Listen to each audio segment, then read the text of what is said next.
Welcome into the Monday edition, the Monday Mirror edition of Main Street Sports Today, presented by the Tennessee Orthopedic Alliance of Columbia. I'm Maurice Patton, along with Wade Neely.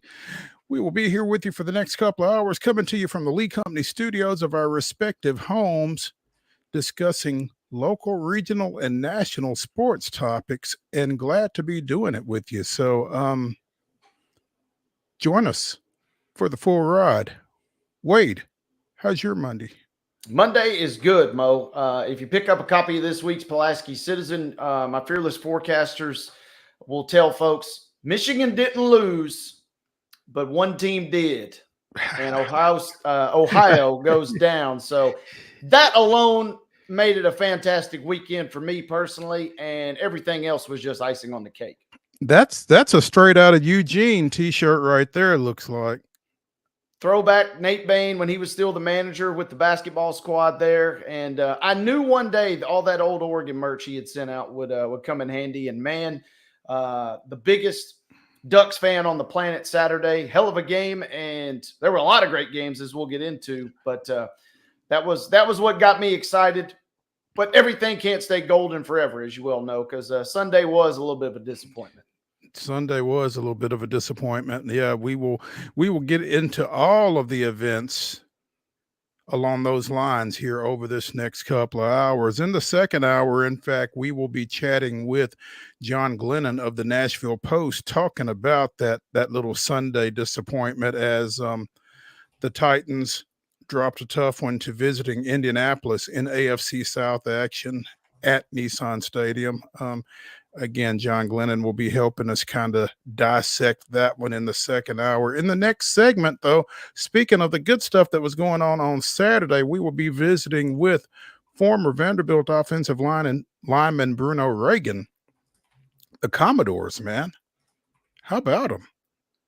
I mean, they're borderline wagon status, and that was a legit topic among 2 or 3 different conversations yesterday in the pregame while we were milling about the press box at Nissan Stadium. Everybody's like, man, what about Vanderbilt? I don't know what to do with Vanderbilt right now. Mm-hmm. They're in kind of uncharted territory for these Commodores.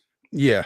We will talk a little bit more about that uncharted territory that they are in, how they got there, and still the one that kind of got away to some degree. So yeah, we'll be talking to BRUNO REAGAN in the next segment. We'll also be talking a little other SEC and college football, because that was far from the only riveting contest on Saturday. Talking a little college basketball as well. The AP preseason top 25 came out today. We'll take a look at that. Major League Baseball playoffs are going on. WNBA finals are going on. Nashville Predators are going on. They had a tough night Saturday as well, but we'll get a little bit more into that. So we got a lot to get to. So we should probably set about getting to it. Wade, let's give everybody this weekend's results and today's schedule on the rundown. This is the Rundown.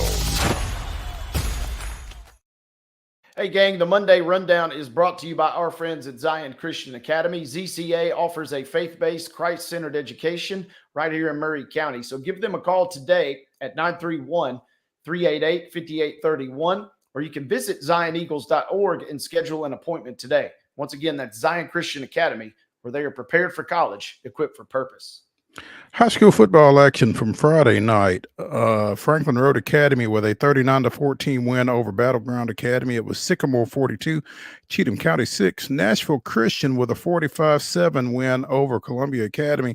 And if you are a Georgia football fan, you'll like this. Jared Curtis, 439 offensive yards, 5 touchdowns in that win for the Eagles. Coverage at mainstreetmurray.com. Go check that out. Donaldson Christian with a 51-3 win over Clarksville Academy. It was Ensworth 24, Father Ryan 7. Down at the Brickyard, Giles County with a 49-8 win over Grundy County. Sounds like a pretty good one, Wade. Pretty good game. Believe it or not, Giles County actually trailed 8-6. and that was the only time they trailed. They turned it on late in the first quarter and ran away with it. There you go. Harpeth 48, Joe Burns 13, Beach 42, Henry County 23, McKenzie 42, Houston County 13, Lipscomb Academy with a 23-0 win over Montgomery Bell Academy. Marshall County defeated Montgomery Central 47-0. It was Shelbyville 54, Spring Hill 7. We got coverage of that one at mainstreetmurray.com as well. East Robertson with a 48-0 win over Trousdale County. Webb School of Bell Buckle. Oof. This was a football game. Webb School 67, Davidson Academy 50. Yeah.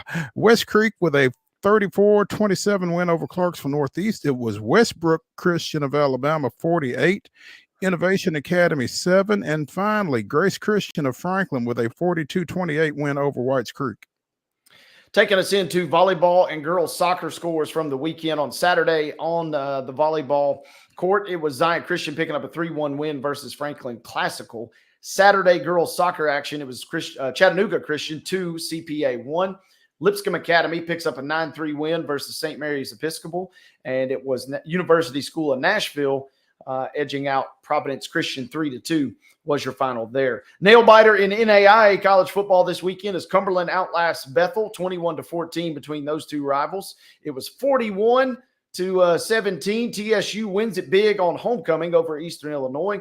The Vols knocked off the Gators. Took extra time, but they did get it done. 23-17 was your final. More on that later. More on this later as Vanderbilt, as we kicked off the show telling you guys, was a 20-13 winner versus Kentucky. Into Sunday now, we had WNBA scores, and it was the Liberty getting a little bit of revenge there, and they take care of the Lynx 80-66 series now tied at 1 game apiece. The Grizzlies took care of the Bulls 124-121. Speaking of high scoring. Low scoring at times, but it ends up 20-17 in your Sunday contest at Nissan Stadium. The Colts do defeat the Titans. Saturday NHL action, the Preds put up 3-0, the Red Wings put up 3. The Preds put up nothing.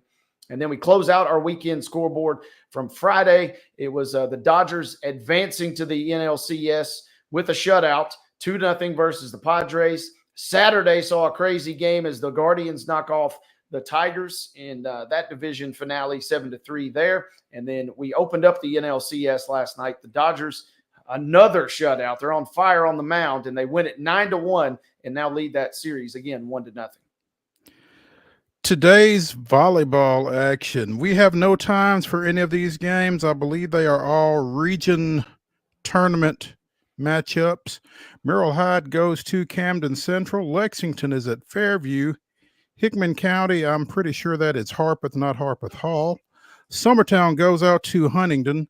Madison Academic travels to Loretto, and Creekwood is at McNairy Central. Again, I'm pretty sure those are region semifinal matches all.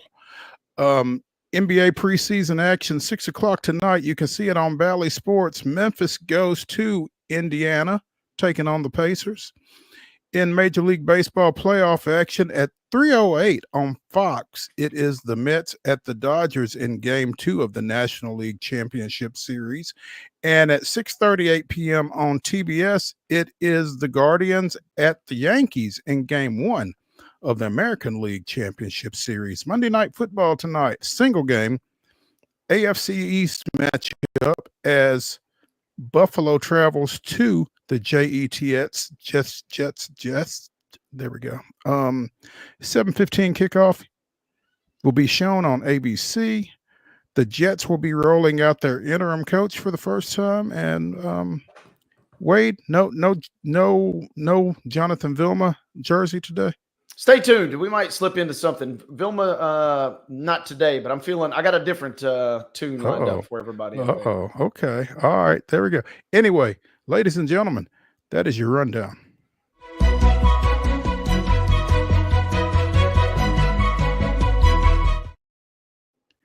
Your top story brought to you, as always, by the fine folks over at Piggly Wiggly in Neely's Mill in Columbia. Be sure and check out their delicious daily deli lunch items available from 11 a.m. until 6 p.m. Also, their hand-cut meats and everything is cost plus 10% at the cash register.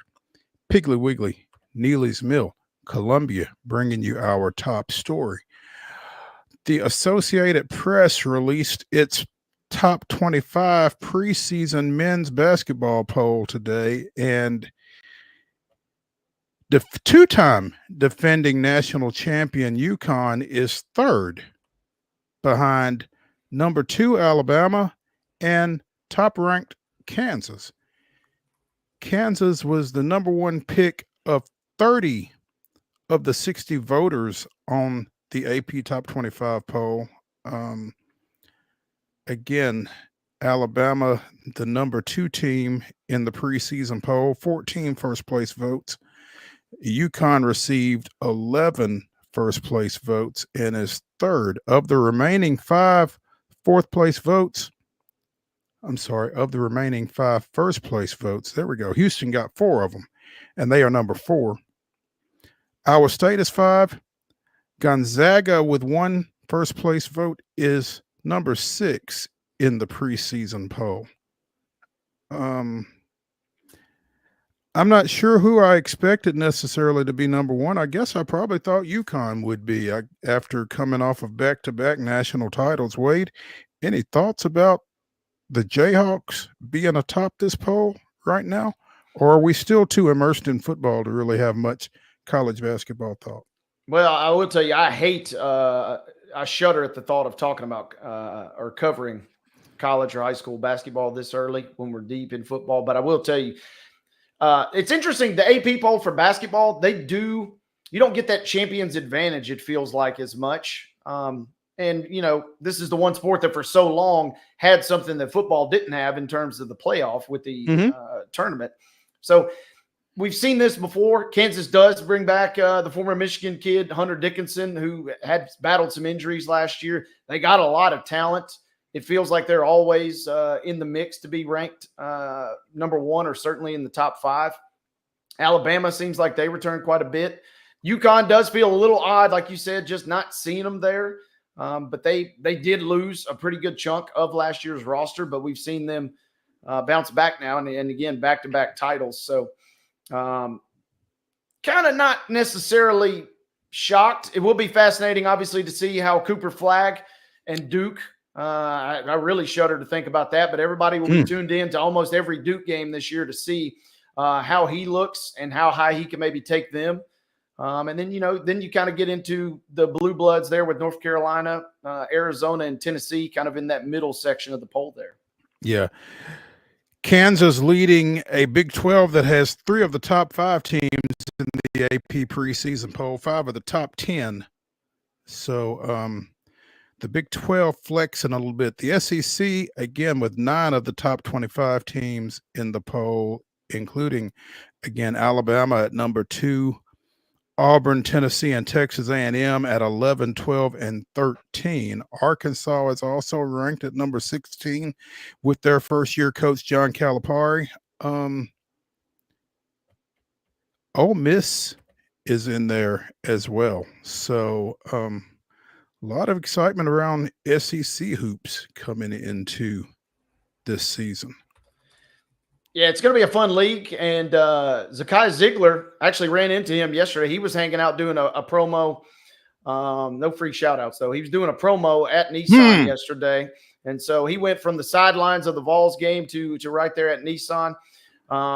Tennessee, you figure, will be, a pretty healthy player in the league. Kentucky slips in right there at the bottom of the poll. A lot of buzz about them, especially with Pitino coming back to Midnight Madness the other night. And then another team to keep your eyes on, Mo, is going to be Rutgers. I know that sounds weird to say, but they do slip in at 25. They have Dylan Harper, the son of Ron Harper, who's going to be a top 5 pick in the draft this year. And by getting him, they also got this other stud incoming freshman, Ace Bailey. So Rutgers is kind of, they're rolling the dice on a couple of hot prospects here and seeing how it pays off. I think it's going to be a pretty fun college basketball season just from the fact that UConn has been so dominant, it doesn't feel like they could do it again. So therefore, it's who will step up. But then also, at this point, we can't be shocked if we're sitting here at the end of April and we're talking about UConn somehow doing a three-peat. You know, you got some old faces in new places. Texas, now a member of the Southeastern Conference, is at number 19. Florida's at 21. But you've also got who was it that jumped it? Cincinnati is at number 20. That's Big 12 Cincinnati now. So again, kind of like it's taken some getting used to these new schools in college football conferences. There's going to be a lot of that in college basketball as well to get, you know, kind of reacclimated to. So yep, and no Michigan State in the poll. Illinois just slips right out. They should have another good season, even though they lost quite a bit of talent. And the Dusty May experience, Michigan did get 19 first place votes. They have a slew of transfers, so they're not resting on their laurels in his first season. So I'm excited. I don't really get into the season until, you know, the calendar kind of flips into the new year, but we will have some big games. They do a great job of scheduling high-profile games early, and they'll be coming up in short order. Oh yeah, right around Thanksgiving, maybe a little bit before, they'll start throwing some really high-powered matchups at you there, and trying to kind of pry you away from college football a little bit. But most of us will be a little resistant, so we'll see how that goes. Let's go ahead and take a break here from the Lee Company studios on Main Street Sports Today, presented by the Tennessee Orthopedic Alliance of Columbia. When we return, we will be chatting with Bruno REAGAN, talking a little Vanderbilt football. Stay tuned after the break.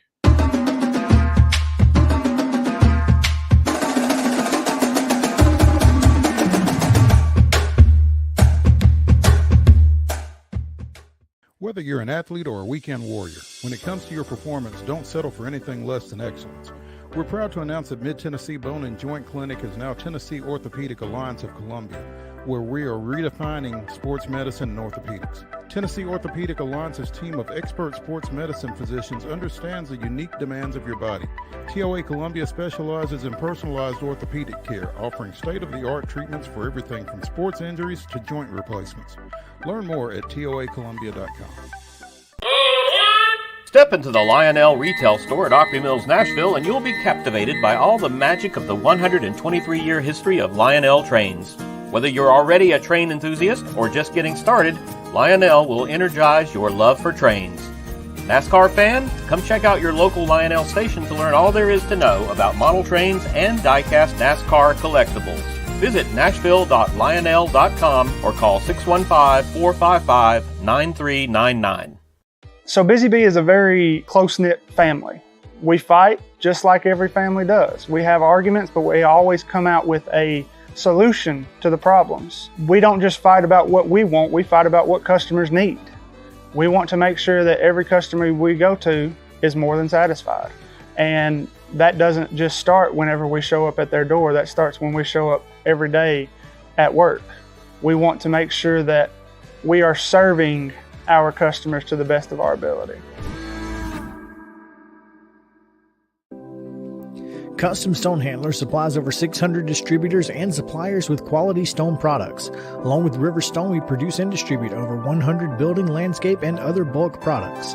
Our goal is to provide quality products, service, and partnerships to ensure our customers' success. We firmly believe that the measure of any person or company is how they treat other people and customers. Give them a call at 931-490-4990 or visit CustomStonehandlers.com. With Lee Company technology, the best handymen are hands-off. Lee Company techs have been using visual findings and other smart technology tools for years to add transparency and virtually take customers along. You see what we see, whether we're in a crawl space or on a roof. With Lee Company, technology helps us help you, no matter what's happening in the world or at your house. He shoots, and he scores!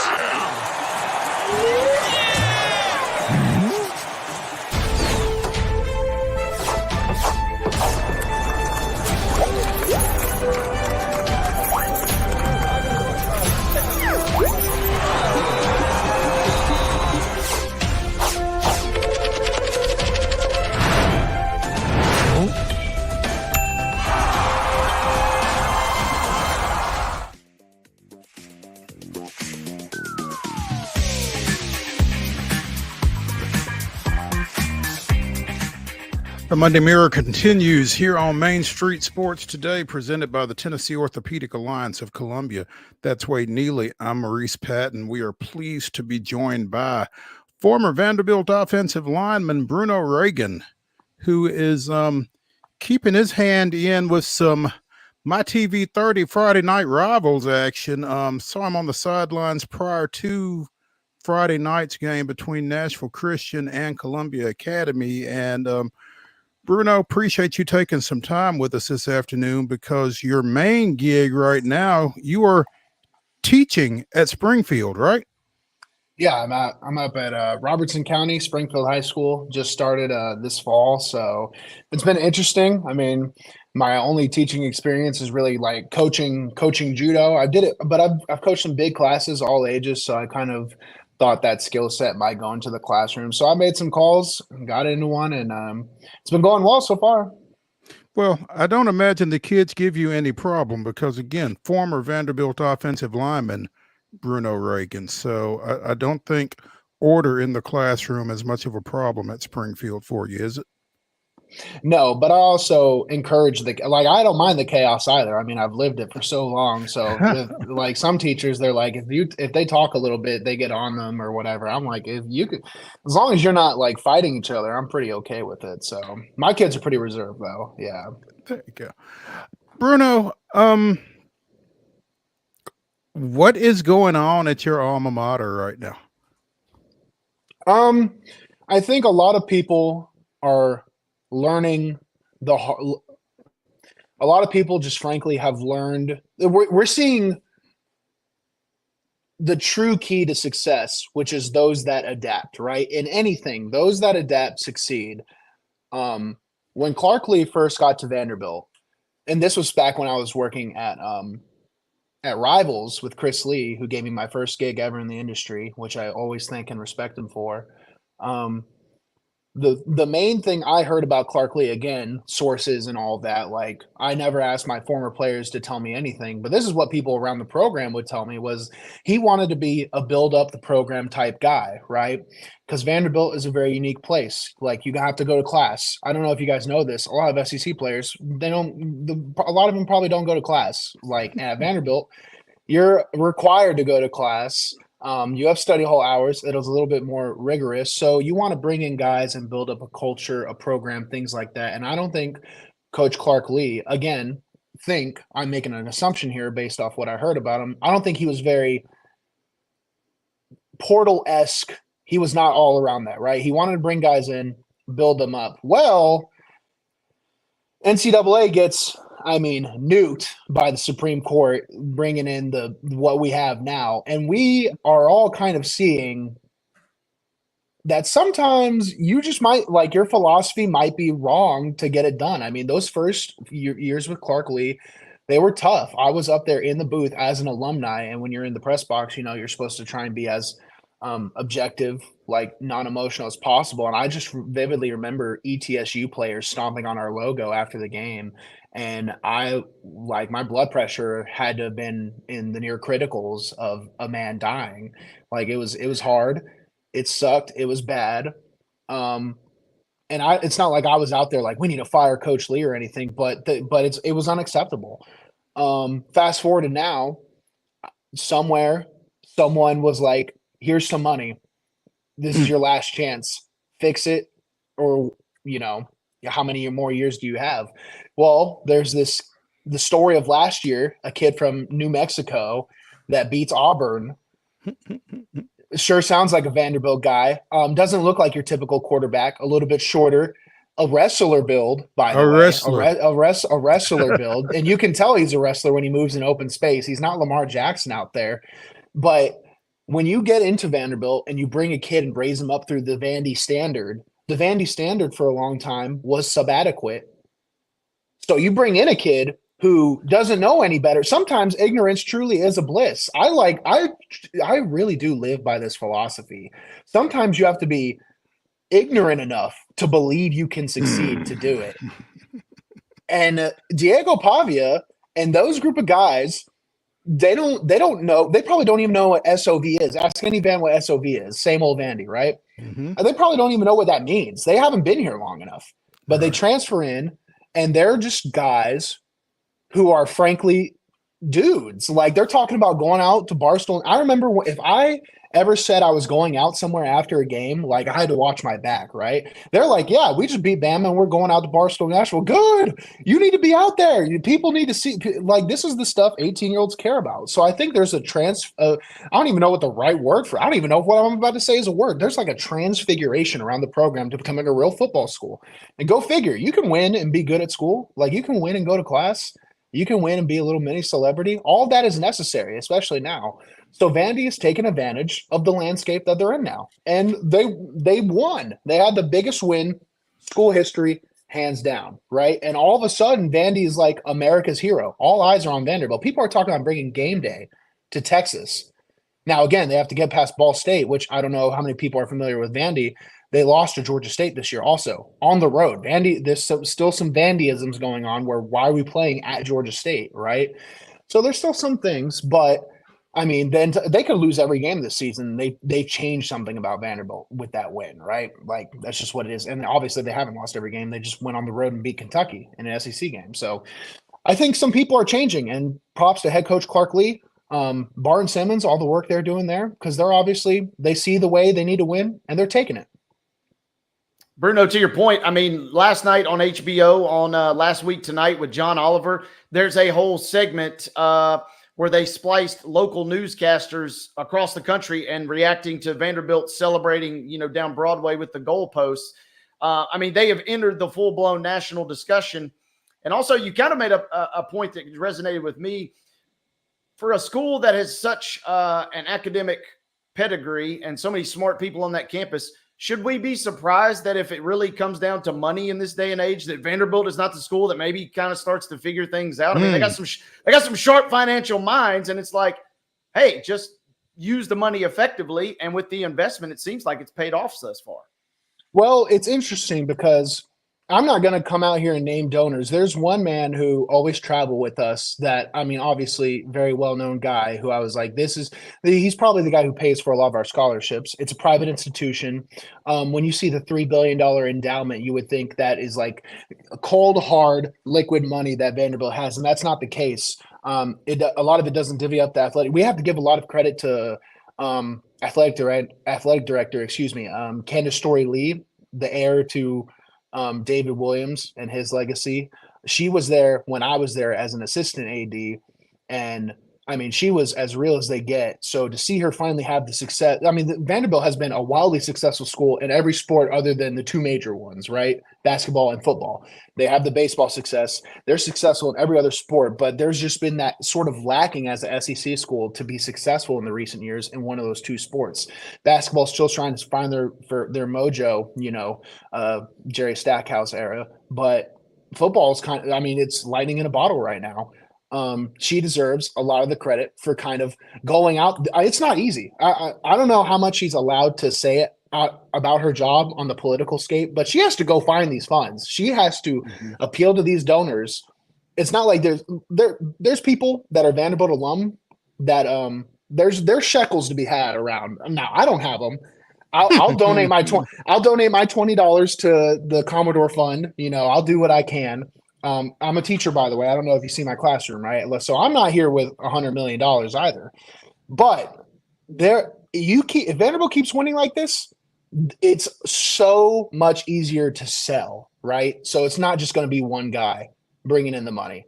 It's going to be, well, first of all, it's the entire fandom. I know there are people that are donating to the National Commodore Club or the collective that have never donated in their entire life, right? They're like, hey, you keep winning like this, you have my money. Take it all, right? And there's going to be big time donors that get in there and get into work, because Diego Pavia, that era is going to end soon enough, and there's going to have to be replacements if we want to keep up the success we're having. I mean, Vanderbilt hasn't been to a bowl game since Texas Bowl. Texas Bowl, when was that? 2018. So it's been 6 years.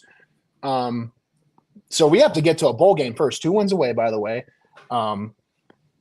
That would be a big step for the program, and just keep knocking off SEC teams if possible. Bruno, you mentioned Candace Story Lee, a Vanderbilt alumnus. Clark Lee, no relation. Vanderbilt alumnus, how critical do you think their background as Vanderbilt graduates is to the success of this football program right now, just from the terms of them being able to really get across what being a Vanderbilt student athlete is all about? I don't think being an alum is necessarily a qualification needed, but in the case of Vanderbilt specifically, it means everything. When you have to change everything, when you have to blow something up, or you have to make history, you have to create a culture. That is an impossibly daunting task that you could not pay me enough money to lose my hair over, right? I'm already losing my hair, and I don't get paid $100 million to change an athletic program of a prestigious university in the South. They, as alum, I can't speak for Coach Lee. I've talked to him, here now, but I've never seen him as is. I've heard things. I've heard great things. But I know Candace Story Lee, and I know she cares. I know deep in her bones she cares about Vanderbilt University, and she's going to put in the time, the work, whatever, until she's faced heavy criticism the last 6 years. Heavy criticism. But she pushed through regardless, and now we're finding the success. I mean, the stadium it's starting to come together. It looks great, and it fits like the identity of Vanderbilt. We don't need 100,000 person stadium. We don't need that. We don't need because it'll be 100,000 of the other fans probably. You got to remember, Vanderbilt, I believe our undergrad numbers are like 4,000 compared to other schools. Like a state school on average would be 16 to 20,000. That's on the lighter side. I remember USF was 40,000 undergrad when I was committed there. So it's a small community, and you have to know that niche, play that niche, and just have the drive to kind of overcome. I remember there was another AD before Candace Story Lee, and I'm not going to come on here and talk negative or drop names, but it just didn't feel right.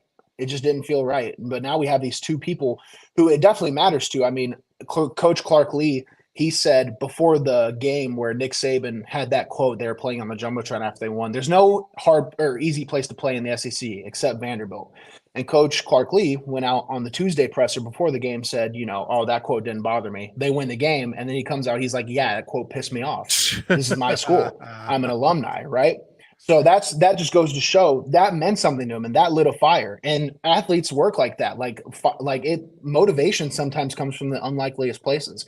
Let's go back to the meme Alabama game 2017, where they come to our place. We're both 3-0, and they wax us 56-0, and they had in their locker room playing, Nephi's quote where we were going to show them how to play SEC ball. That meant something to them, and that motivated them. Nick Saban, I don't know what cursed reality we live in where he thought it was a good idea. He has to be a talker now, and he talked a little too much. And that Alabama team or that Vanderbilt team was fired up to go out and play those guys and prove themselves. Bruno REAGAN, former Vanderbilt offensive lineman, joining us here on Main Street Sports today, presented by the Tennessee Orthopedic Alliance of Columbia. Bruno, you beat Alabama, number one team in the country, first win over a number one team in program history, as you mentioned. How does Vanderbilt avoid the letdown that everybody would have understood if they had gone to Kentucky and laid an egg Saturday? The process that's entirely on.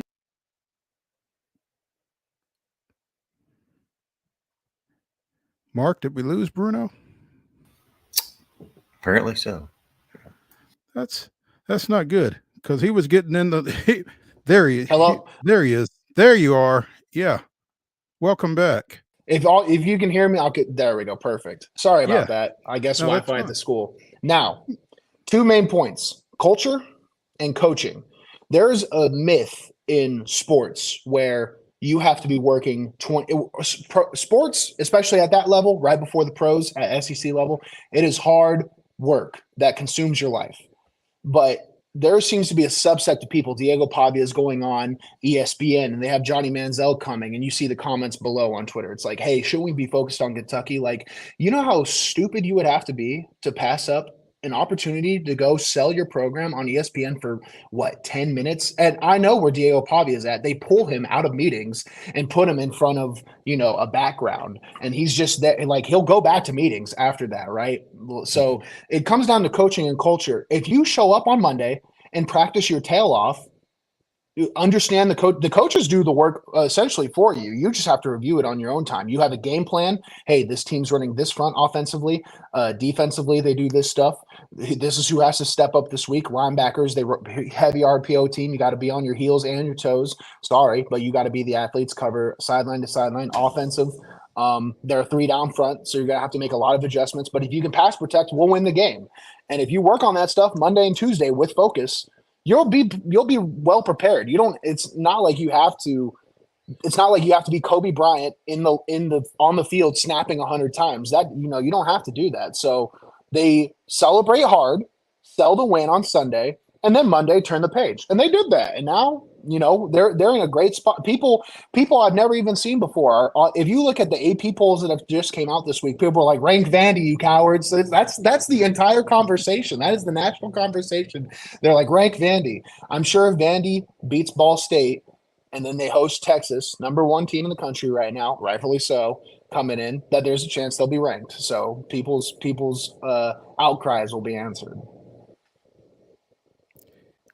Bruno, you mentioned, I think there was something on Twitter about a bunch of the guys going to a Preds game, and you mentioned that, these guys need to be out here for a number of reasons. One, they need to enjoy this, but 2, people need to see them enjoying this, particularly, recruits and donors, I guess, because it comes back to, selling what has been an undersold product for a pretty good period of time. And so, for recruits, they need to see everything that's available to them if they come to Vanderbilt, I guess. And donors need to see, a little bit of a return on their investment, I guess. If you are someone that donated, I don't know the amount of money to a collective, let's say around the realm of a few million. Let's say you donate a few million that's coming in this season, and that's I don't care how wealthy you are. That is no drop in the bucket. Mm-hmm. And you see this result right now, and you see all I'm sure you have to feel somewhat responsible for what you're seeing right now. You have to feel very validated in whatever you spent. And seeing them at the Preds game, you know what 18-year-olds care about? Cars, chains, girls, and then education, probably in that order, okay? You want to know why? I know, because I was once 18, and I hung around a bunch of 18-year-olds. That's what they care about. So they see these guys, super famous. They're at Preds games. They're on ESPN. They have Johnny Manziel, one of the most exciting football players ever, coming to congratulate them, right? That's what 18-year-olds see. There's a kid at my school right now, class of 2028, defensive back, freshman. Went to Kentucky, took a visit, got his first SEC offer. Watch Vanderbilt beat them on the road, right? Like that stuff, I'll never forget. I went to Ole Miss, and I watched Jordan Rodgers and Jordan Matthews tear up Ole Miss at Ole Miss. And that stuck with me for a long time. I was like, there's something about those guys. I mean, they James Franklin was on the sideline going crazy. They beat Ole Miss bad on the road. That's the stuff recruits care about. It matters. So if you say it doesn't, from a moral perspective, you might have an argument. I want Vanderbilt to beat everybody, have the best recruits, and it is such an opportunity. Vanderbilt is such a good school. Mo, you kind of got the pleasure to see me grow up. I mean, I was a kid when you met me. Mm-hmm. I guess I still am a kid, but I was a real kid when you met me. I was not like an academic or any. I was a meathead wrestler, but I got the opportunity to go to this school, like this university. I would have never got the chance to go to a university like Vanderbilt without football. It changed my life, and it opens the door for all these opportunities. Now I'm a service-based individual, so I go into teaching, I coach, and things like that. But the connections, the people I've met, and just the way, like when I tell people, employers, like I went to Vanderbilt, like it changes, like it is such a valuable thing to have. in this world, but we suck at football. So no one wants to go there. You know, they go to Georgia, they go to Ole Miss. And I'm not going to say that those people don't have, you know, outlets after football, but it is such a great school that just because it sucks at football, you know, a lot of kids miss the opportunity to go. It is an amazing place. You learn a lot. If you care at all about academics, when I was there, I probably didn't care enough, but I still got the opportunity to learn a lot. So it's good to see that this university is getting the mainstream love it deserves. And the school cares so much about their ranking too. I'm sure you see ranked 14th, ranked 15th or whatever. I guarantee you they start winning football games, that ranking will go up just because like that's part of the prestige. If you're in America, especially the Deep South, you better be good at football. Bruno, yeah, you are 100% correct. And to your point, you know, that win over Alabama is the biggest win in school history. But in a weird way, I felt like this win over Kentucky was maybe one of the more important wins in school history because it would have, as you said earlier, been classic Vanderbilt to just lay an egg in that game. And we've seen Kentucky beat some good teams. So the fact that that game played out the way it did, I think it's not on the same level as Alabama, but it's certainly got to be a very, very important win to keep this momentum going. With all due respect to Ball State, because you assume that one should be a little more salvageable, right? Absolutely. Again, everyone wants to. I'm a fan now, so I don't have any problem saying like we should go out there and wax Ball State. Will it happen? To be seen. 26 and a half point favorite at home. You should take care of business. You should, right? But I've also seen UNLV drop 40 on us like twice. So it is what it is. That's the history of the school.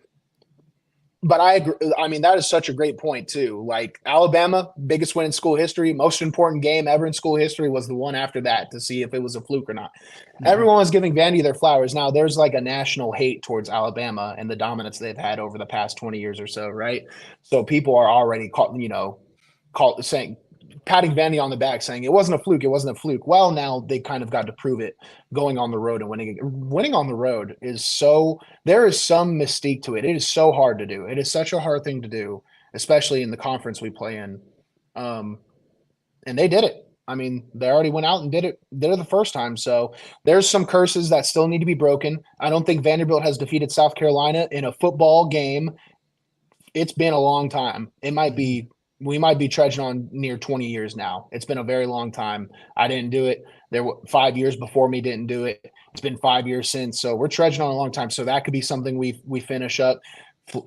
Historic programs like Florida. I saw a tweet today. It was, guys, do you realize Vanderbilt controls its own path to the playoff? Like, in a funny way, it kind of does. And you look at the Georgia State and the Missouri game, and you're just like, oh man. But that's not the way. And again, I was mentally beaten down to think this way. But when you lose those games, I mean, you can't even remotely think about them. You just have to think the next week, and it's fun. This has been such a fun season to be a Vanderbilt fan.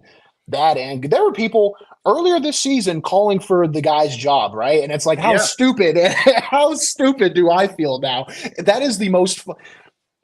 Anytime someone feels stupid, it is the most humiliating thing ever. This is the fun kind of feeling stupid. This is like, how could I ever have been so dumb? This is awesome. This is great. So what a wild ride of emotions it's been for Vanderbilt fans the past 5-10.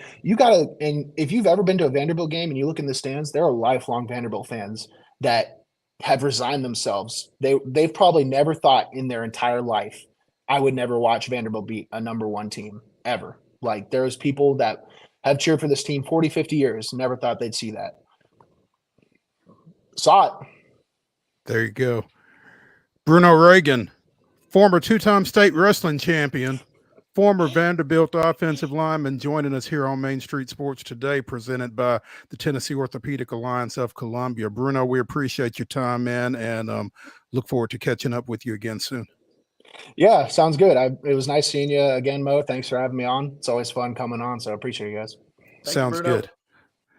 Hey, when we continue here on Main Street Sports today, we will talk a little bit more college football because, again, that Vanderbilt 20-13 win at Kentucky wasn't the only thing that happened on Saturday. We'll get into a little bit more when we come back to the Lee Company studios after this.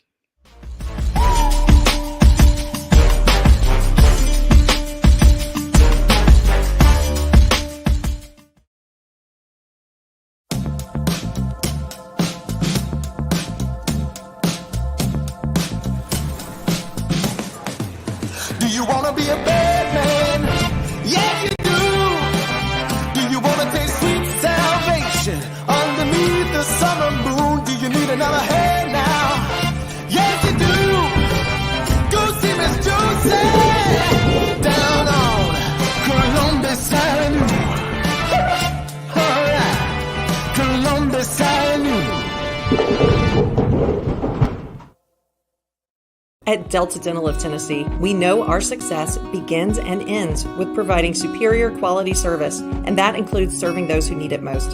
This year, we're celebrating 25 years of giving back to the community we call home. Delta Dental, along with our Smile 180 Foundation, supports Tennessee's dental colleges and oral health education, children's hospitals, free and reduced cost dental clinics, and other like-minded charities. Here's to the next 25 plus years of ensuring healthy smiles.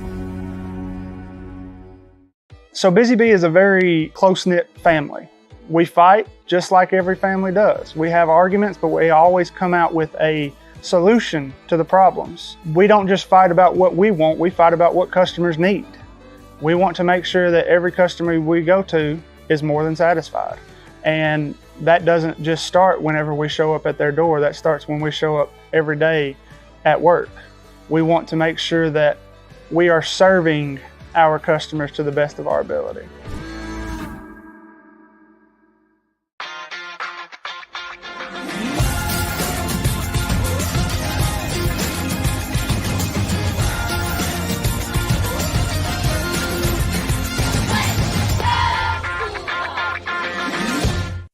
With Lee Company technology, the best handymen are hands-off. Lee Company techs have been using visual findings and other smart technology tools for years to add transparency and virtually take customers along. You see what we see, whether we're in a crawl space or on a roof. With Lee Company, technology helps us help you, no matter what's happening in the world or at your house. Whether you're an athlete or a weekend warrior, when it comes to your performance, don't settle for anything less than excellence. We're proud to announce that Mid-Tennessee Bone and Joint Clinic is now Tennessee Orthopedic Alliance of Columbia, where we are redefining sports medicine and orthopedics. Tennessee Orthopedic Alliance's team of expert sports medicine physicians understands the unique demands of your body. TOA Columbia specializes in personalized orthopedic care, offering state-of-the-art treatments for everything from sports injuries to joint replacements. Learn more at toacolumbia.com.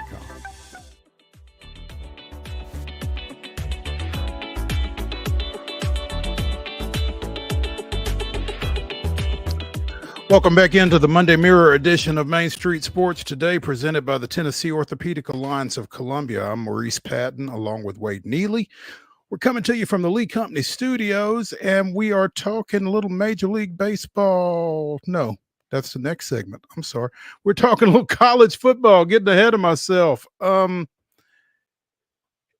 Tennessee, despite that 23-17 win against visiting Florida in overtime, slipped 3 spots to number 11 in the Associated Press poll this week. And Wade, I posted something on Twitter, on Facebook Saturday. I think that maybe there's too much focus on how much you won by and not enough focus on winning, because it just feels like across the SEC, every game is going to go down to the wire, and the blowouts that you expect aren't going to be there, it doesn't feel like. I'm not sure Tennessee got enough credit for winning that ball game. Yes and no, I would say. But the interesting thing is this season more than ever, the poll really is kind of meaningless, right? Because it's going to sort itself out, and we will see the teams that are worthy by the end. Now, as far as, talking head situation, it's tough, right? Because Tennessee, yeah, they won, and yes, the wins are hard to come by. I think this is the sneaky byproduct of the NIL is everybody's kind of on an even playing field for the first time, and so we're seeing teams that, you have your absolute blue bloods, kind of like Texas, Georgia, et cetera, one of which has obviously already lost a game, and Ohio State as well, which has already lost a game. But by and large, the landscape feels like it's evening out a little more. So, yeah, to your point, wins are harder to come by, especially on the road. And I know Tennessee played at home, but I'm kind of the camp. I'm not pressing the panic button in terms of ranking. But I am kind of pressing the panic button in a little bit. If Mertz doesn't go out, which it looks like his now season and college career, therefore, are over after that knee injury. That was a game that Tennessee, and I was really shocked that Napier maybe doesn't go for 2 and try and win the game in regulation. Survive and advance is nice, but certainly you feel like Tennessee would have wanted to have a better showing by the end of that night. Yeah, I think that the expectation was for Tennessee to do more than survive Florida, but for Tennessee fans in particular, these days surviving Florida was probably enough, I think. And so just an interesting follow-up to that. Again, Tennessee drops from 8th to 11th in the AP poll following that 23-17 overtime win against Florida. I've got the poll here. I was just getting ready to say, too, and part of that, Mo, is obviously LSU had a massive win in equally crazy fashion over a really ranked Ole Miss squad. And Iowa State jumps up a couple spots because they're undefeated, but also because they had a nice win versus a pretty good West Virginia team. Tennessee, it will even out. Their big thing is obviously you want to survive the Florida game because this is the week that will really kind of put the test to you in terms of where the rest of your season could go. And in terms of surviving it, you got the W, but I'm not sure. Maybe surviving it isn't the right phrase to use because Tennessee lost linebacker Keenan Pili to a torn ACL, much as Florida did with Graham Mertz, like you mentioned. And I'm not sure which is the more significant loss for which team, because again, Mertz, the Wisconsin transfer in his second season in Gainesville, is gone for the year, but Pili came in and assumed such a vital role in that Tennessee defense, and he has suffered his second season-ending injury in as many years for UT. He was lost to a tricep injury last year in the season opener and was in the middle of his 7th season of college football, 5 at BYU before transferring to UT. But his experience will be nearly impossible to replace. He was pretty much their play caller, their green dot as it was on the field, a team captain, tied for the team lead in tackles with 29. So this is really a tough loss for them, and I don't know exactly where they go to replace him, particularly heading into the Alabama game, as you were saying. Yeah, to me, that is a tough loss from a leadership standpoint with the signal caller, but also obviously the experience. And I mean, there was a point in that game where Florida was kind of running at will, kind of mashing the Vols defensively in the mouth, and they did, batten down the hatches defensively and obviously win that game. That is a loss that, it will be curious to see how it plays out over the next couple of weeks, because it doesn't feel like in a short term, in a week or two, maybe you can survive. But man, when you talk about the war of attrition and depth, that's certainly a piece that you don't want to lose for a considerable length of time. And that unfortunately happened. During Billy Napier's coaching career at Louisiana, or Louisiana Lafayette, depending on how old you are, I guess, he went for it late in the first half and scored a touchdown rather than kicking a field goal. And coming off the field at halftime after that, he told a TV reporter, "Scared money don't make money." Saturday night, Napier had a chance to go for the win with a 2-point conversion after scoring late to make it a 17-16 game against Tennessee. Had a 2-point play called, was on the field with it. Tennessee called timeout, and Napier apparently had scared money, because when they came out of the timeout, he kicked the extra point, went to overtime, and eventually lost. I'm not sure. I mean, if you're a Tennessee fan, you're glad that it worked out the way it did, but if you're Florida right there, why do you not go for 2? Yeah, in real time, watching it, it kind of felt like what we discussed on the show last week with the quarterback platoon system with Ben McKee. It kind of felt like Napier almost was doing the job security card one last time a little bit. Hey, at least we can guarantee overtime. And then if you lose, it's like, well, we lost in overtime. I mean, that's most people are going to forgive you for an overtime loss in a situation like that. But I'm reading, kind of some of his post-game comments, and I do kind of also agree with this a little bit, though. So I don't know where I land, because when Tennessee calls the timeout, you have them kind of stunned, you have them kind of reeling, going for 2 quickly there.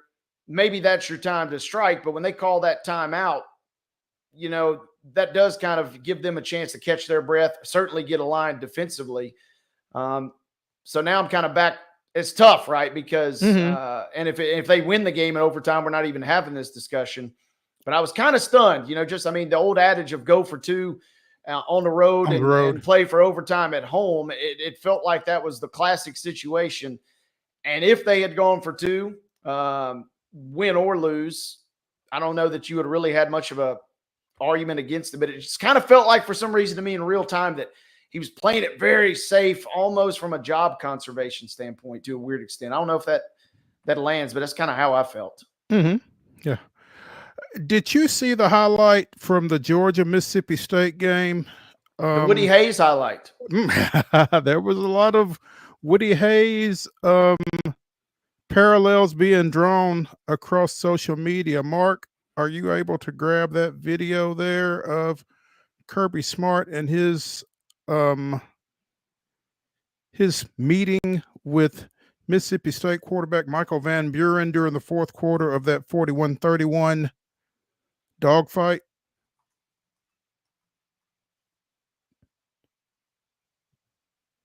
Mark must be efforting trying to pull that video up, but he got his money's worth. Yeah. Van Buren went out of bounds on the Georgia sideline during the fourth quarter of that ball game, and took a pretty good shove from Kirby Smart. Some pretty aggressive contact. Now, after the game, Kirby said that it was an accident. He was trying to get his defensive coordinator's attention. He has since reached out to both the quarterback and to Mississippi State coach Jeff Lebby to try to clarify and defuse the situation. But immediately he said he didn't remember the encounter, I'll say. It was interesting. I mean, it looked worse than Kirby characterizes it, for sure. And maybe it was just a heat of the moment, didn't really realize where I was or what I was doing or why this guy was here. I'm not sure. I don't know. I mean, I've not been a coach in a Southeastern Conference football game, so I've not been that tunnel visioned that I wouldn't see somebody like that. But apparently the video isn't great, so we're going to skip it. But we've what do you think, Mark? Watch Kirby push this quarterback. Take off much today, but does there and shows the wheels. That's not Mark, for the record. No. A little hit there from Dan Jackson. That was Kirby Smart at his visor. For didn't know he was there, doesn't really.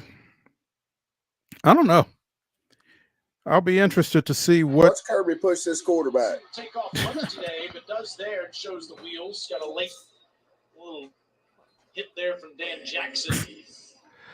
It seems unnecessary at the very least, but Yeah. I don't know if the SEC will be taking any action on it or not. But maybe Lebby and Van Buren are okay with it, and so it's go forth and sin no more. I don't know. Yeah, it feels like a fine, maybe. I'll tell you what, if they were playing somebody other than Texas this weekend, I think the ramifications might be potentially a little steeper, but it feels like a fine. And Yeah, old Kirby, man, lay off the juice out there on the side. He was hitting in the Monster Energy drink a little too hard there, it looked like. Yeah. You mentioned that LSU walk-off against Ole Miss, and that was a game that we had figured was going to be, top shelf, and it turned out to be all of that. And it goes to overtime. Ole Miss kicks the field goal. LSU gets the walk-off touchdown pass, and it was kind of the game of the night when all was said and done.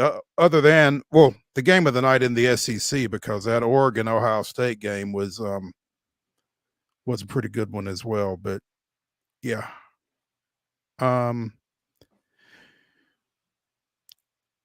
heck of a night, heck of a day in college football all day on Saturday, and this weekend shapes up to be right there with it. We'll be talking more about that as the week progresses, but let's go ahead and take a break here on Main Street Sports Today, presented by the Tennessee Orthopedic Alliance of Columbia. When we come back to the Lee Company Studios, we will be talking Major League Baseball playoffs. Stay tuned after the break.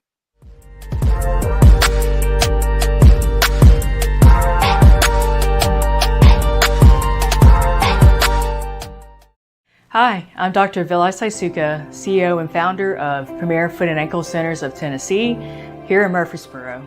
We offer foot and ankle care from ingrown toenails to diabetic foot wounds. We also fix ankle fractures and things like that.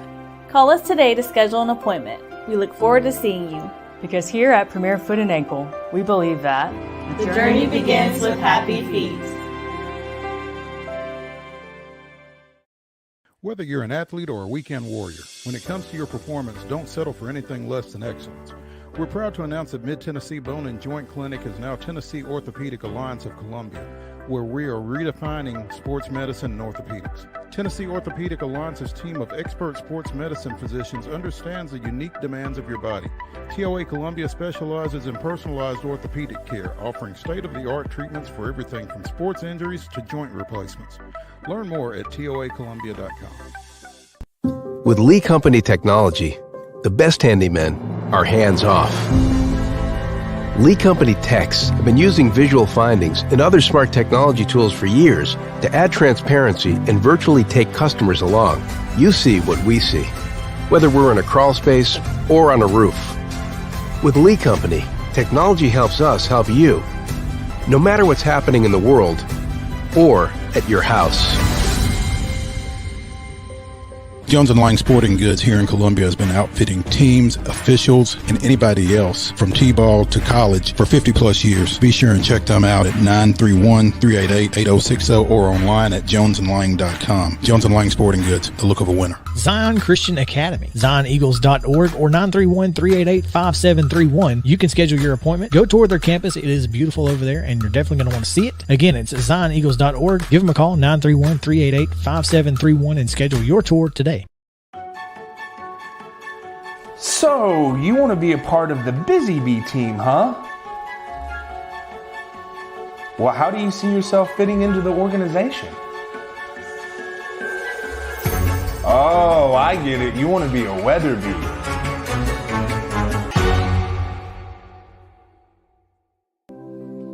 Custom Stone Handler supplies over 600 distributors and suppliers with quality stone products. Along with River Stone, we produce and distribute over 100 building, landscape, and other bulk products. Our goal is to provide quality products, service, and partnerships to ensure our customers' success. We firmly believe that the measure of any person or company is how they treat other people and customers.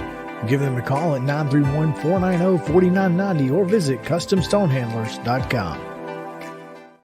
Piggly Wiggly, located in Neely's Mill Shopping Center, is Columbia's locally owned and operated Cost Plus 10 grocery store dedicated to serving the community with low prices and smiling faces. Piggly Wiggly offers fresh, hand-cut meats daily as well as daily hot plate lunches from their deli counter.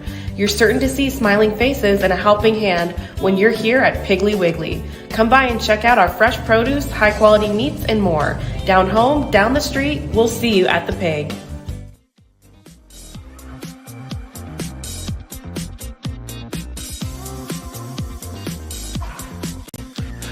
Welcome into hour number 2 of the Monday Mirror here on Main Street Sports Today, presented by the Tennessee Orthopedic Alliance of Columbia. I'm Maurice Patton.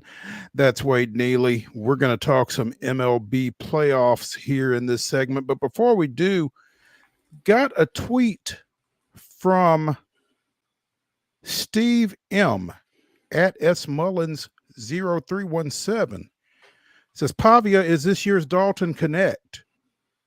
And that's a really interesting, really insightful tweet, I think, Wade. I responded and said I don't think that Diego's professional upside is what Net Connects is, but just in terms of coming in and impacting a program in 1 year, I think there's a lot to that. Yeah, it's probably a fair comparison in terms of the instant plug and play. And unless it's an elite, quarterback or a super skill player, you don't really see the one-off football transfer that makes that big of an impact. But not only him, but having Beck as the coordinator, and then also obviously the Jerry Kill connection, it's kind of formed this weird triumvirate that's kind of fueling these guys in the right direction. And yeah, Pavia continues to rise. I did see he tweeted at EA Sports. He said, man, you guys got me at a 79 rating still. He tweeted him yesterday and said, bump me up, guys. I mean, I don't play EA Sports, but I do know that 79 out of 100 in anything for that guy sounds a little low. So yeah, y'all might want to address that, EA Sports. Come on now. As we mentioned in the rundown, the Dodgers defeated the Mets 9-0 last night to open the National League Championship Series out in LA. And of significance is that 0 on the Mets side, because with that 9 shutout innings that the Dodgers got from Jack Flaherty, Daniel Hudson, and Ben Kasparius, the Dodgers have 33 consecutive shutout innings in postseason play, which matches the 1966 Baltimore Orioles for the most shutout innings consecutively in playoff history. So if they can get a scoreless first here in just a bit, I guess. Is this the 308 start, or is this Yeah, there's the first game today. Okay. So stay tuned, because you might get to see a little history here early in this matchup between the Dodgers and the Mets. 9-0. They really announced their presence with authority yesterday. I did not watch because, again, it's the Dodgers and the Mets, but Kodai Senga had a rough go, gave up 3 runs and 1 1/3 before they got him out. 4 walks, no strikeouts. And I guess the reach to start him in game 1 did not work. He made 1 start during the regular season. He got off, I guess he was injured in spring training. Again, only had 1 start, and injured a calf in that one, I believe. So made a start in the National League Division Series against the Phillies, went 2 innings. So they were definitely, kind of reaching with him in game 1 yesterday, and it did not pay off. So they had to go to the bullpen for 7 2/3, and that could have some far-reaching impact as well over the course of this series as they try to match up with the Dodgers. Yeah, 2 runs in the first, 1 in the second. I mean, three runs is obviously not a death sentence, but with the way that they've been pitching and the way they've been playing, it certainly felt like it. And I do know one thing. I mentioned 3 runs in the first 2 innings. The Mets only had 3 hits all night. So, I mean, that kind of tells the tale of the tape. Lindor, who's had such a great little run in these last couple of weeks, held hitless. You got to go all the way down. What is it? The 7 hitter in the lineup. 7, 8, and 9, I think, had the only hits, or 6, 7, 9 had the only hits of the night for the Mets. So, yeah, it was a real clunker on there. Obviously they wanted to get out to a fast start. Instead, they get the complete opposite. So this will be an interesting bounce back game that just got underway, because it feels like getting one would be greatly preferred. Getting two obviously would have been ideal, but getting one seems like it is a massive thing for them. But really, more than anything, they can't afford, in my opinion, to come out and get blasted again today, because I think they were banking on getting the series back to New York and really riding that New York wave that's going on and just really cashing in on that. But if you come in with a 9-0 and then, like an 8-1 or something like that, it'll still be rocking, but it won't be as rocking, right?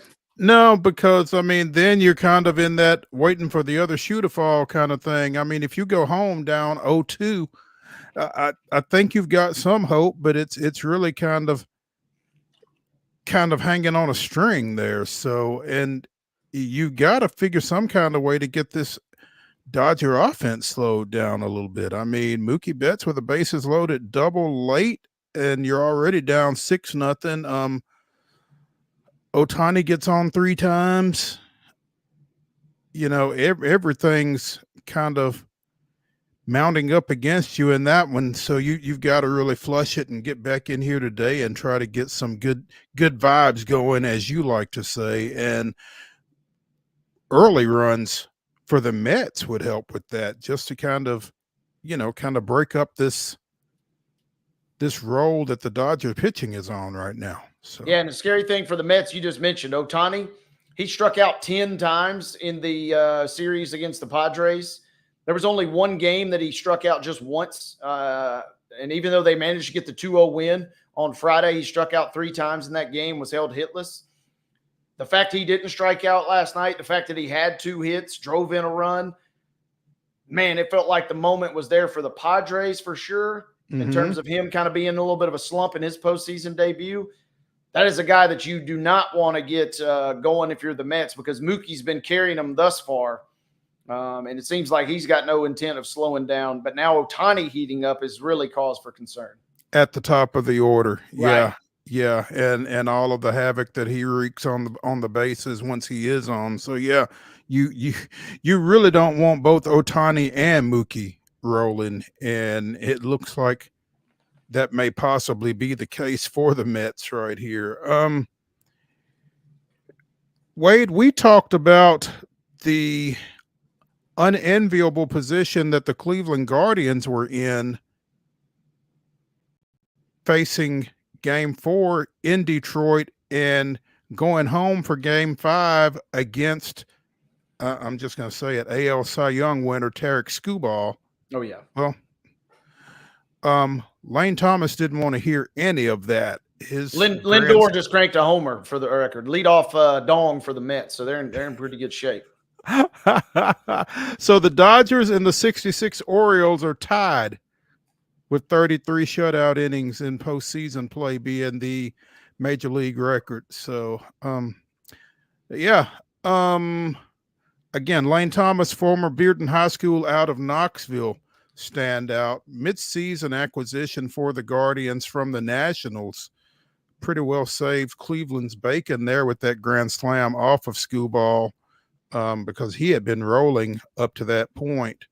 But that was the key in Cleveland's 7-3 win in Game 5 over Detroit on Monday, and it propelled them into this ALCS matchup at Yankee Stadium that starts at 6:38 tonight. So Cleveland kind of getting off the mat. And when you survey the rest of the postseason, you got Dodgers, Mets, and Yankees. I think that there are a lot of baseball fans that will be jumping on the Guardian bandwagon here over the next few days. Yeah, undoubtedly. And talking with our good buddy Blaine Keller at the Titans game yesterday, we were going over this game, and Skubal was rolling. But, man, there is that proverbial moment. We see it almost every year where an ace, usually you see it, he's left in too long almost. But nobody is perfect. And Skubal, as well as he was pitching, all it takes is one or two things to go against you, and then one mistake and all of a sudden you're smoked. And that's kind of what took care of business. Now, to the Tigers' credit, they go up 1-0, but then they add a run in the 6th, they add a run in the 7th, and it's a 5-3 game, and you're sitting there thinking, man, this is such a scrappy team. Can they pull this thing off? But props to the Guardians for posting a little insurance run in the 7th and then another in the 8th to kind of close that door. And yeah, to your point, there will be a lot of baseball fans, whether diehard or casual, that will certainly be rooting for Cleveland, kind of the unsung hero in this little four-way dance. Yeah, no doubt. I mean, it's a little tougher to root for any of those other 3 teams if you have a team. So that'll be worth keeping an eye on. There was something else I was going to mention, and I lost it just that quick. But again, game 1 of the Guardians and Yankees starts at 6:38 tonight. You can see it on TBS, so be sure and check that out. Let's go ahead and take a break here on Main Street Sports Today, presented by the Tennessee Orthopedic Alliance of Columbia. When we return to Lee Company Studios, we will have John Glennon talking little Tennessee Titans, so stay tuned when we come back from the break.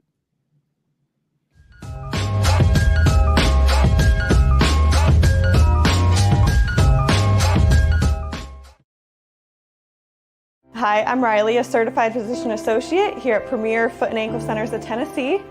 We have a couple locations, Murfreesboro, McMinnville, as well as Franklin. We treat people of all ages. We're excited to get you back on your feet and hope we can help you today.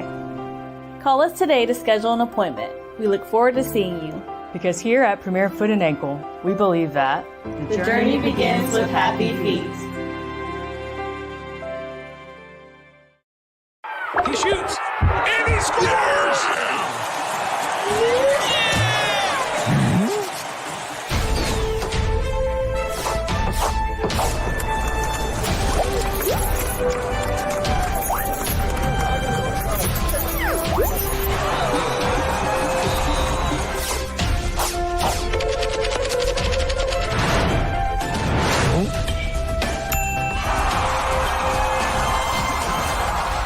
Whether you're an athlete or a weekend warrior, when it comes to your performance, don't settle for anything less than excellence. We're proud to announce that Mid-Tennessee Bone and Joint Clinic is now Tennessee Orthopedic Alliance of Columbia, where we are redefining sports medicine and orthopedics. Tennessee Orthopedic Alliance's team of expert sports medicine physicians understands the unique demands of your body. TOA Columbia specializes in personalized orthopedic care, offering state-of-the-art treatments for everything from sports injuries to joint replacements. Learn more at toacolumbia.com. With Lee Company technology, the best handymen are hands-off. Lee Company techs have been using visual findings and other smart technology tools for years to add transparency and virtually take customers along. You see what we see, whether we're in a crawl space or on a roof. With Lee Company, technology helps us help you, no matter what's happening in the world or at your house. Jones & Lang Sporting Goods here in Columbia has been outfitting teams, officials, and anybody else from T-ball to college for 50-plus years. Be sure and check them out at 931-388-8060 or online at jonesandlang.com. Jones & Lang Sporting Goods, the look of a winner. Zion Christian Academy, zioneagles.org or 931-388-5731. You can schedule your appointment. Go tour their campus. It is beautiful over there, and you're definitely going to want to see it. Again, it's zioneagles.org. Give them a call, 931-388-5731, and schedule your tour today. Piggly Wiggly, located in Neely's Mill Shopping Center, is Columbia's locally owned and operated Cost Plus 10 grocery store dedicated to serving the community with low prices and smiling faces. Piggly Wiggly offers fresh, hand-cut meats daily as well as daily hot plate lunches from their deli counter. You're certain to see smiling faces and a helping hand when you're here at Piggly Wiggly. Come by and check out our fresh produce, high-quality meats, and more. Down home, down the street, we'll see you at the Pig.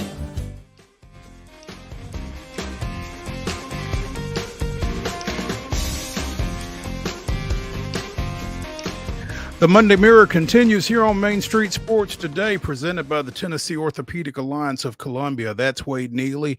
I'm Maurice Patton. We're coming to you from the Lee Company studios of our respective homes, and we are joined now by John Glennon of the Nashville Post to talk a little Tennessee Titans, as they did what apparently the Tennessee Titans do, dropping a 20-17 decision to visiting Indianapolis yesterday to open their AFC South schedule. John, welcome in, man. We appreciate you taking some time. Thanks, guys. Appreciate you having me. Absolutely.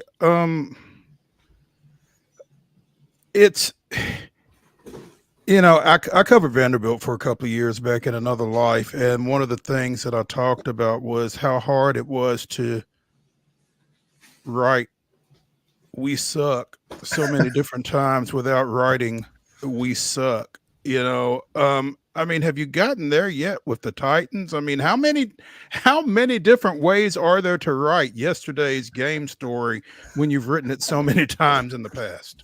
You're exactly right. I wrote one story yesterday, one very large story, kind of a 10 takeaways tale. And then I was sitting down and I was getting ready. I usually write a couple stories, each Sunday after the game. And the second one was kind of going to be a story that kind of took a look at Will Levis. And it turns out Will Levis is struggling. I know that you might be surprised by this, but I pulled the plug on it at that point. I said, I just did one and, a very large, very comprehensive story on how bad the Titans were. I just can't bring myself to do the latest in the chronicles of Will Levis is struggling story. So you nailed it. There are not that many ways to write that story again. And they say cliches are cliches for a reason, because they're true. But they say that insanity is continuing to do the same thing over and over again and expecting a different result. I know that the Titans Brain Trust is committed to finding out in this 2024 season whether or not Will Levis can be QB1 long-term for this franchise. 5 games in, don't they have their answer? They certainly have a good sample size, I would dare say, and that's a question. That's basically what I'm writing today. As a matter of fact, is the question of you've really got 2 priorities right now. As you referenced, the Titans have said this season is basically a referendum on Will Levis. We want to find out as much as we can. This guy was the number 33 overall pick in the 2023 draft. We want to. That's on them, by the way. Yeah, right. Yeah, that's true also. But they want to find out everything they can about him, his potential. Does he have the kind of stuff that and make him be the quarterback of the future? But at the same time, Brian Callahan was asked today in particular, what takes more of a priority? Is it winning or is it evaluating players? And Brian Callahan said there's no doubt winning takes top priority over everything.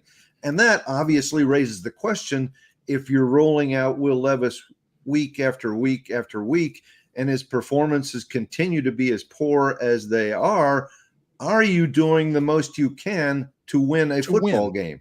And I am not saying, I don't think any of us are going to say that Mason Rudolph is a tremendous quarterback waiting in the wings. But the fact of the matter is, Mason Rudolph was the quarterback for 3/4 of the only game that the Titans have won this year. And though he did nothing spectacular in that game, he at least played steady, mistake-free football. And to me right now, if the Titans are really trying to win, that sounds like a pretty good formula right now. It not only does it sound like a pretty good formula, John, but it feels like that might be all this team needs. Yeah, I agree with you. The defense, there were some lapses yesterday, but, you allowed 20 points. That's certainly a solid figure, and you should be able to win your share of games with that. And going into that game, they were number 1 overall defensively. They were number 1 against the pass. We all know special teams has been relatively disastrous at times. But still, I think the bottom line is, if you've got an offense that's scoring, anywhere from 20 to 24 points on a regular basis, you could easily be 2-3, 3-2. I mean, it's not insane to think they could be 4-1 this point. The only game that they really were dominated was Green Bay. So, they don't need a Superman at quarterback. Will Levis doesn't need to carry the team. And I think that's the way they started off yesterday, right? They started off, I thought, with a very conservative game plan for Will Levis. A lot of check downs, a lot of swing passes, etc. And it seemed to me like, let's give this guy a little confidence. He's probably a little gun shy right now, and it was going in the right direction for a while. And then, you have that late turnover. And not only do you have that late turnover, but Will Levis really couldn't get the Titans going on any drive in their last 4 possessions or so. So just a lot of struggles on that offensive side of the ball. Yeah, John, to your point, with the game plan, man, even myself, it did seem really conservative. And I guess I'm curious, is that because you wanted to prove that you can run the ball a little more after that had kind of not been as much of a focus in the first couple of weeks? Or was it to, limit the chance for danger of Levis in your mind? Yeah, I think there's probably both. I think they've gotten better and better at running the ball. And, and yesterday was another good game in terms of running. Pollard goes for 93 and a touchdown. I think they ran for about 145 yards or so overall. So that part of the offense is really coming around. But, as Brian Callahan has said, multiple times, that's not enough. You have to be able to throw the football consistently on a regular basis to win in the NFL. And that's, as I say, my sense, and it wasn't specifically said, but I think maybe they started so conservatively in terms of passing just because they didn't want to have that first quarter Levis interception, the one that we saw the last time he was out against Miami, and the one that maybe sets a bad tone for the rest of the game. So it was swing pass left, swing pass right, throw everything within 5 yards, maybe give the guy, a little bit of confidence, and don't lose the game or don't fall behind by a lot early because of a big turnover. And it's telling, I think, that, 5 games into Will Levis's second season, that's the approach that you have to take to a game, is to limit his mistakes instead of, say, trying to accentuate what he did well, at least for parts of last year. John, I'm also curious, what was going on with the offensive line yesterday? Because they didn't give up a sack, and that's not something I'm used to saying or even fathoming lately with this team. Yeah, there weren't a lot of offensive positives to come out of yesterday's game, but that was certainly one of them. I think one of the reasons, that they did concentrate on getting the ball out quicker for Will Levis. I think I want to say he only took an average of 2.3 seconds or so, which is quicker, by half a second or so than a season average. So that probably helped in that regard.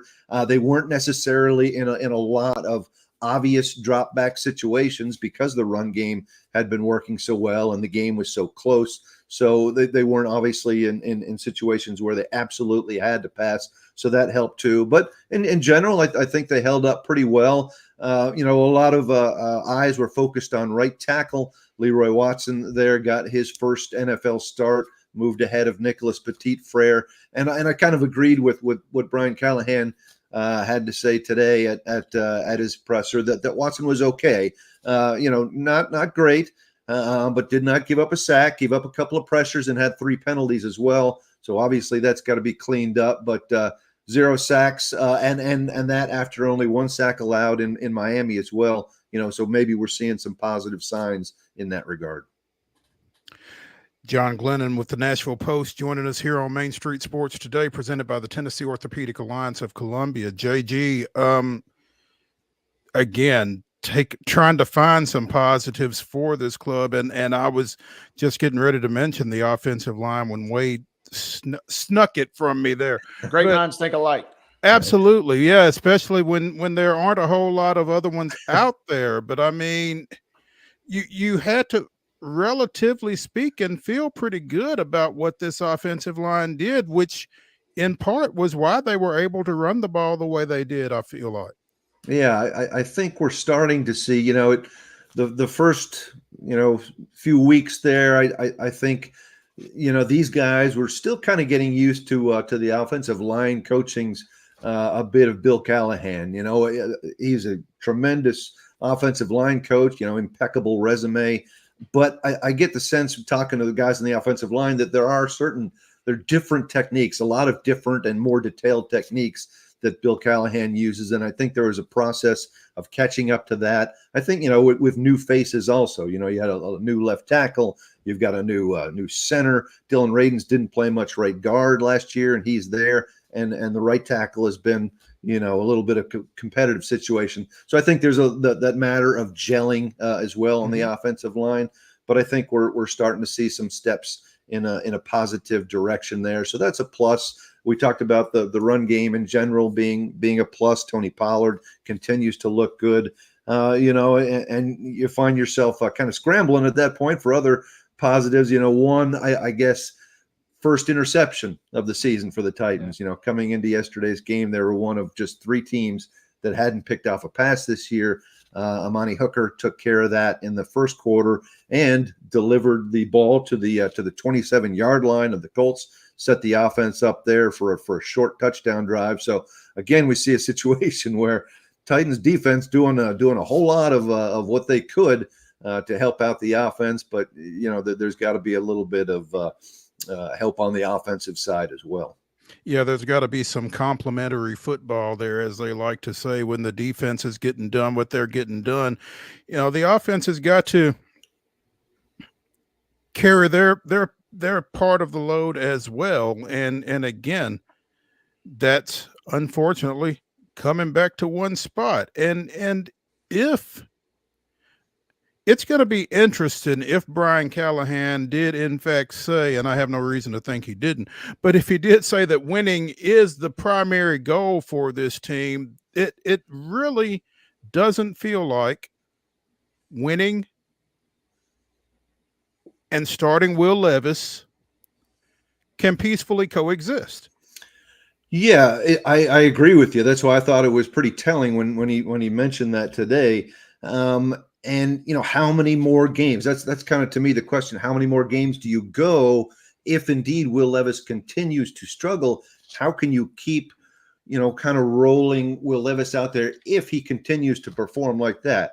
And maybe I think what Brian Callahan is concentrating on. There's a couple of things. Maybe one is the potential. He talked about that today. There's still in his mind a lot of potential that has been unlocked. And we saw more of that last year, with Will Levis as a rookie. We saw the strong arm. We saw some more explosive plays. All that's kind of dropped off this year. So it's kind of a mystery as to what is necessary to bring that back. But I think Brian Callahan wants to see if he can find that potential.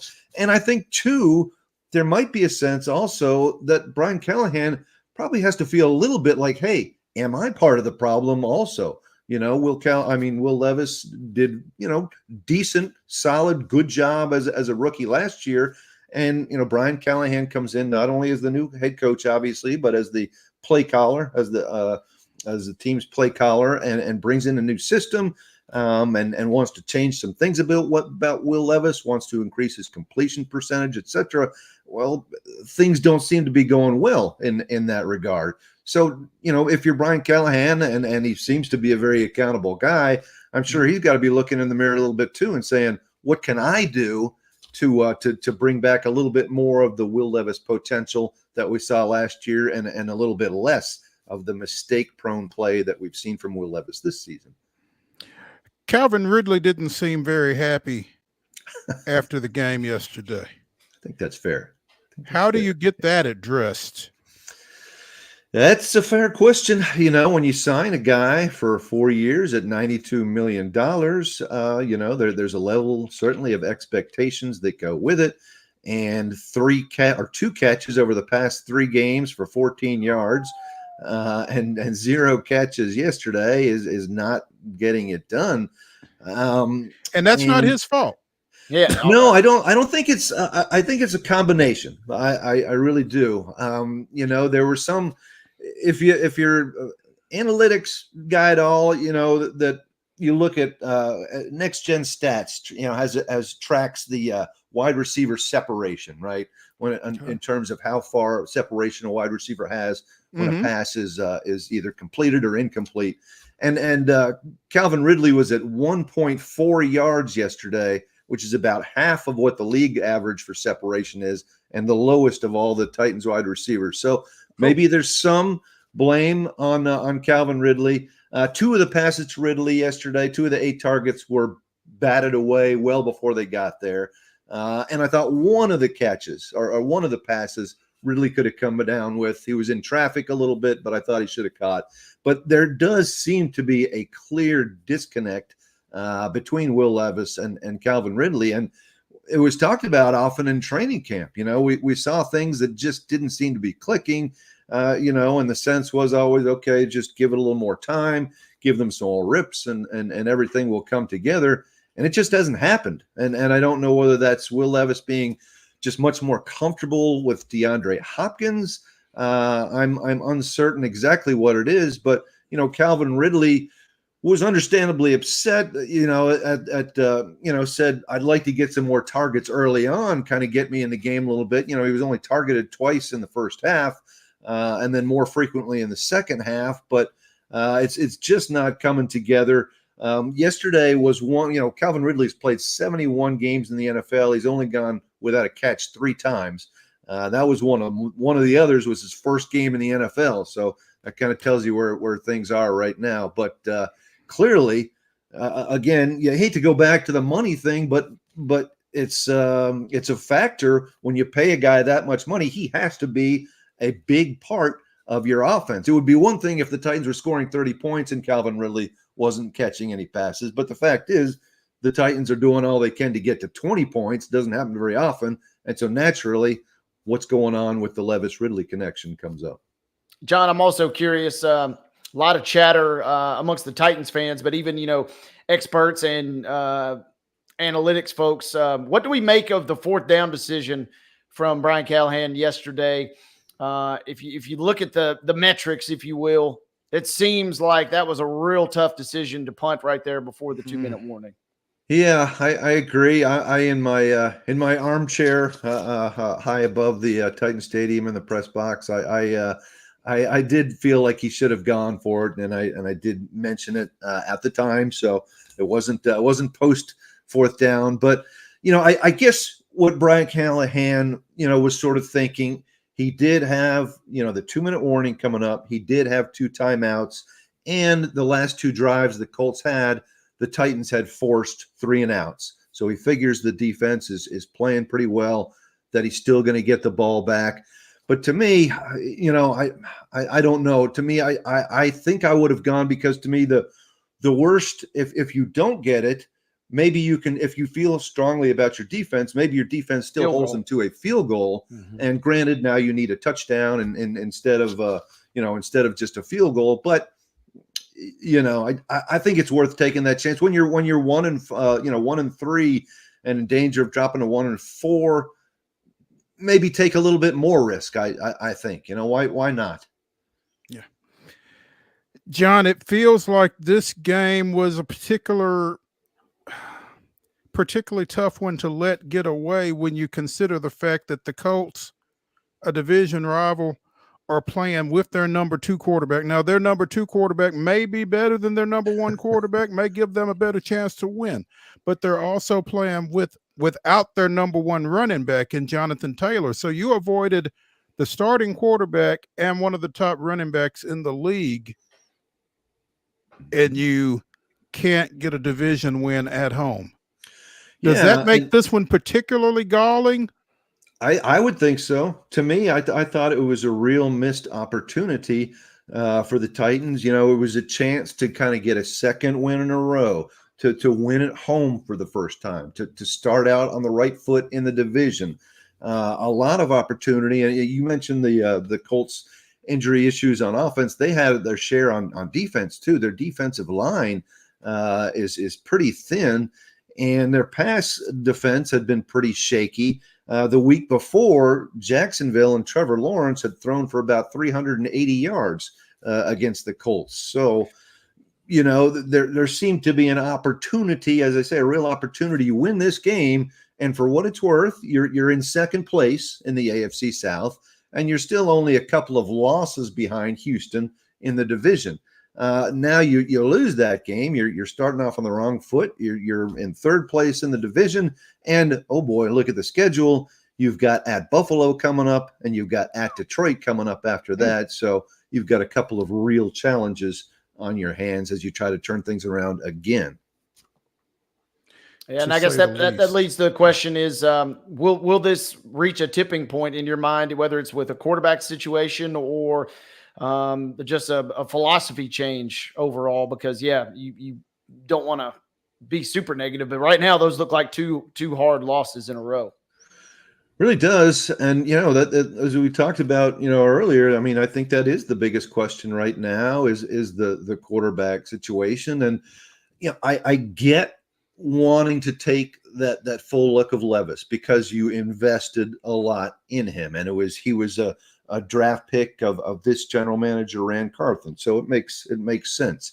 On the other hand, if he's not giving you really any signs for optimism, it's hard to put him out there time after time and say your number one priority is winning.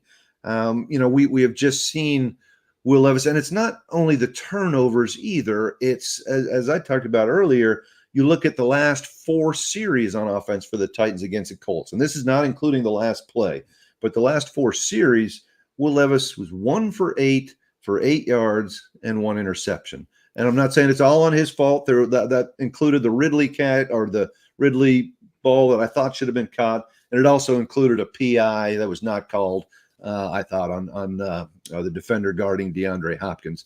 But still, the fact of the matter is, the Titans gained 29 yards on those 4 series, and he's just not moving the team on any kind of a regular basis. And at some point, the negatives, maybe just become too much to continue to roll them out there. And maybe it's a situation where you only say, we're going to put Mason Rudolph in there this game. Maybe it's time for Will Levis to sit back, take a look at things again, and we're planning on bringing him back. You don't see that often, but maybe it's that kind of a decision. But if your priority is number one winning, it's harder and harder to justify Will Levis being in there if he doesn't give you any signs of encouragement or optimism. There you have it. John Glennon, you can find him at Glennon Sports on Twitter or on X, however you care to refer to it. He writes for the Nashville Post, and he's kind enough to join us here on Main Street Sports Today, presented by the Tennessee Orthopedic Alliance of Columbia. John, we appreciate it, and have fun. Okay, thanks for having me, guys. I appreciate it. Thank you, John. All right, Ben. Hey, when we come back here on Main Street Sports Today, it's the final segment of the Monday Mirror. It is the grab bag. We will look back at the weekend and look ahead at what's coming up here in the next bit. So stay tuned when we come back to the Lee Company Studios after this.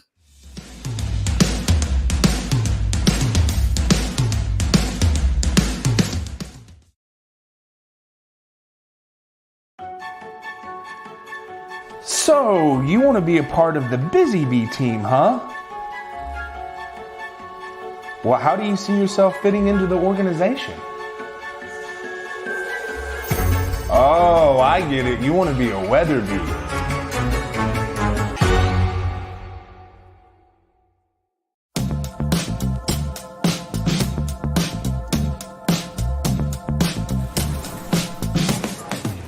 Do you want to be a bad man? Yes, you do. Do you want to taste sweet salvation underneath the summer moon? Do you need another hand now? Yes, you do. Go see Miss Josie down on Columbus Avenue. All right, Columbus Avenue.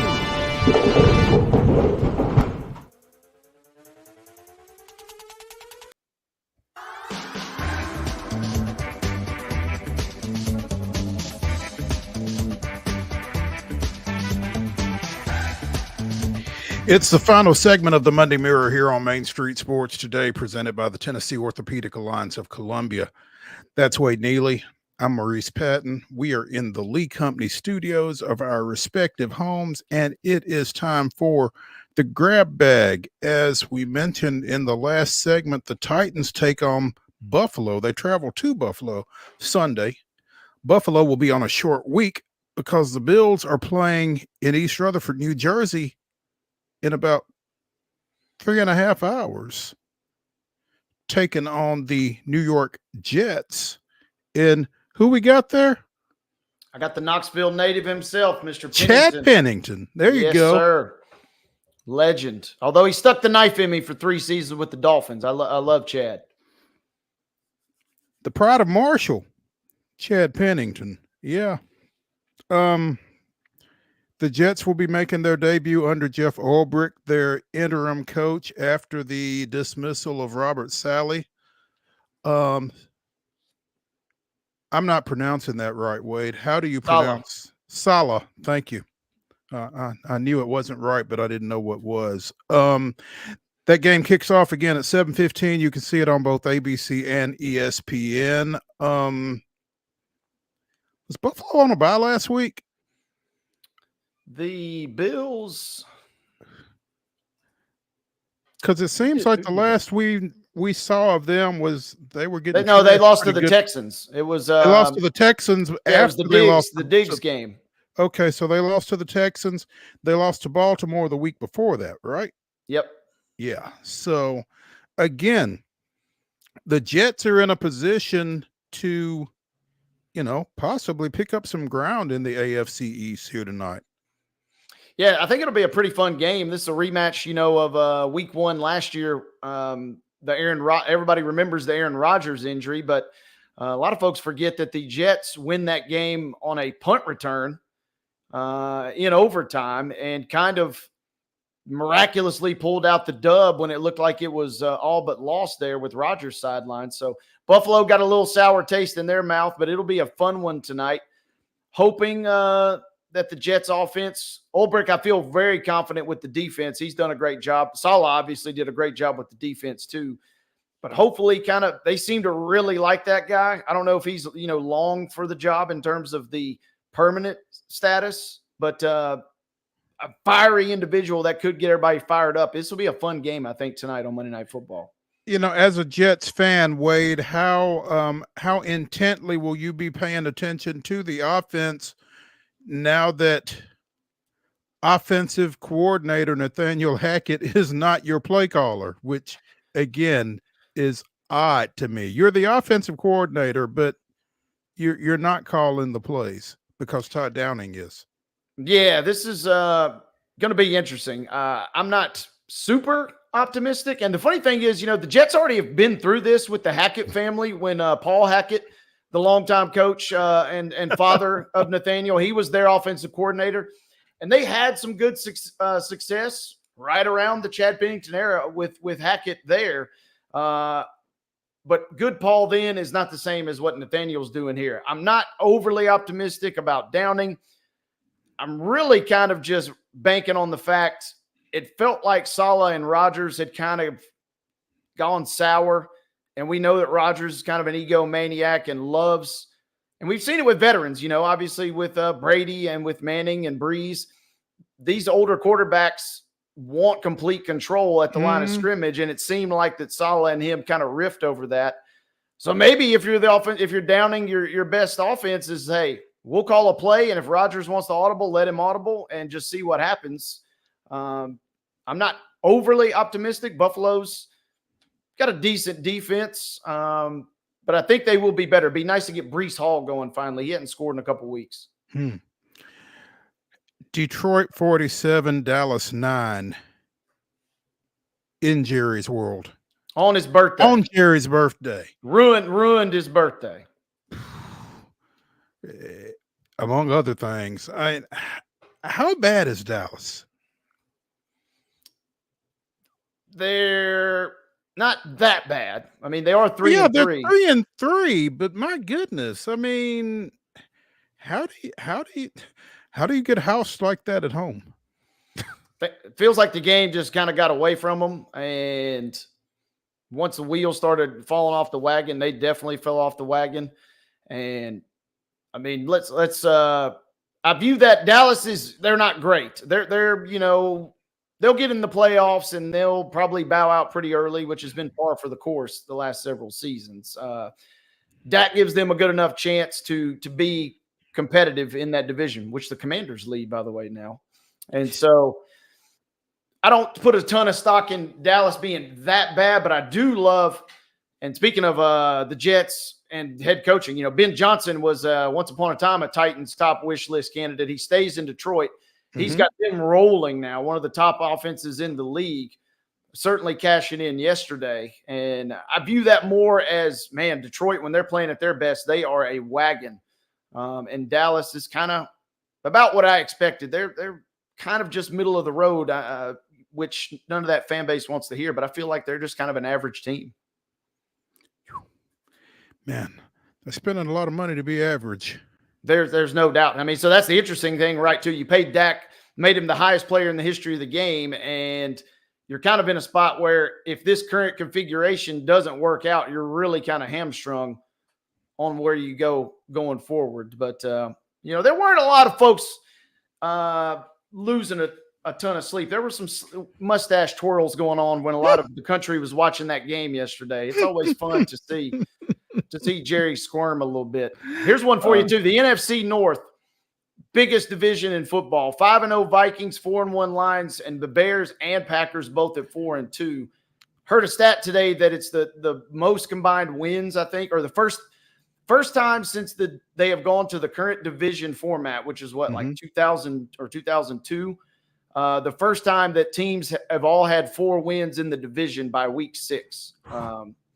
So I'm giving way more stock on the Lions being good than I am on the Cowboys being bad, because I thought the Cowboys were pretty ho-hum to begin with. Well, now the Bears and the Packers have each played the local NFL franchise, which has helped them boost that total. So and they got to play the other worst team in the NFL, the Jaguars. The Bears did yesterday. So take that for what it's worth.